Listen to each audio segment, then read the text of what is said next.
దసరాకి solo release కలెక్షన్లన్నీ మా అన్నవే అని తెగ సంబరపడిపోయిన ఎన్టీఆర్ ఫ్యాన్స్ కి ఇప్పుడు అనుకోకుండా మరో స్టార్ హీరో ఎదురవుతున్నాడు.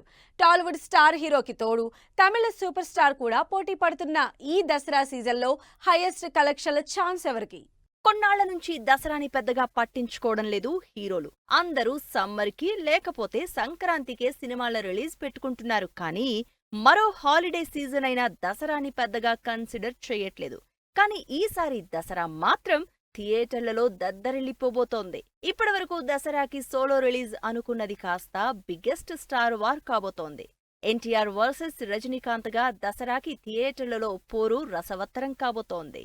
అక్టోబర్ 10న ఎన్టీఆర్ ఎప్పుడో డేట్ అనౌన్స్ చేశారు. ఎన్టీఆర్ కొరటాల శివ కాంబినేషన్ లో తెరకెక్కుతున్న దేవరా సినిమా 1 ఏప్రిల్లో రిలీజ్ కావాల్సి ఉంది. అయితే పోస్ట్ పోన్ అయి అక్టోబర్ 10న రిలీజ్ డేట్ కన్ఫర్మ్ చేసుకుంది. పెద్ద సినిమా, అదీ కాక పాన్ ఇండియా వైడ్ గా క్రేజ్ ఉన్న సినిమా కాబట్టి ఎన్టీఆర్ తో ఎందుకులే పెట్టుకోవడం అనుకుని ఆ దరిదాపుల్లో కూడా ఎవ్వరూ సినిమా రిలీజ్ పెట్టుకోలేదు. కానీ లేటెస్ట్ గా సీన్ లోకి ఎంట్రీ ఇచ్చి దసరా పోరులో నేనున్నానంటూ బరిలోకి దిగుతున్నారు రజనీకాంత్ జ్ఞానవేల్ రాజా కాంబినేషన్ లో తెరకెక్కుతోన్న వెట్టయన్ సినిమా అక్టోబర్ 10న విజయదశమికి రిలీజ్ చేయడానికి ఫిక్స్ చేసినట్టు తెలుస్తోంది. రజనీకాంత్, ఫహద్ ఫాజిల్, అమితాబ్ బచ్చన్ లాంటి ఇంట్రెస్టింగ్ స్టార్ క్యాస్ట్ తో తెరకెక్కుతున్న వెట్టయన్ కాప్ యాక్షన్ డ్రామాగా ఆడియన్స్ ముందుకు రాబోతోంది. మరోసారి రజనీకాంత్ పోలీసుగా తన పవర్ఫుల్ యాక్టింగ్ చూపించబోతున్నారు.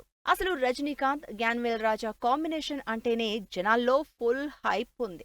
జైలర్లో పోలీసుగా అదరగొట్టడంతో వెట్టయన్లో రజనీ క్యారెక్టర్ మీద కూడా విపరీతమైన హైప్ ఉంది. అది కూడా దసరా రిలీజ్ కావడంతో ఫెస్టివ్ మూడ్తో ఇంకాస్త హీట్ యాడ్ అవుతోంది.